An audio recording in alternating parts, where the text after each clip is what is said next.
Hello everyone, আজকে তোমাদের সাথে শেয়ার করবো লস্যি। তো চলো দেখে নাও আমি কি করলাম। তো একটা মিক্সারের জার নিয়েছি, আর জারের মধ্যে দিয়ে দিচ্ছি টক দই। এই দইয়ের মধ্যে দিয়ে দিলাম পরিমাণ মতন চিনি, যে যেই পরিমাণ মতন মিষ্টি খাবে সেই পরিমাণ মতন দিয়ে দেবে। দিয়ে দিচ্ছি ব্ল্যাক সল্ট মানে বিট লবণ, আর সাথে দেবো একটু চাট মশলা।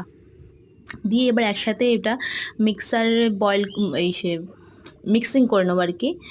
আমার মিক্সিং করা কমপ্লিট। তো এখন আমি দুটো গ্লাস কিছু ড্রাই ফ্রুটসও কেটে নিয়েছি, বলতে বেশি কিছু না, কাজু আর কিশমিশ কুচি করে নিয়েছি। এবার আস্তে করে আমি এটাকে ঢেলে দেবো সুন্দর করে একদম। এর মধ্যে এবার ছড়িয়ে দেবো ড্রাই ফ্রুটসটা, ব্যাস এরপরে করবো সার্ভ। দুর্দান্ত খেতে লেগেছে, তোমরাও ট্রাই করো, এই গরমে সকলের খাওয়া উচিত এটা।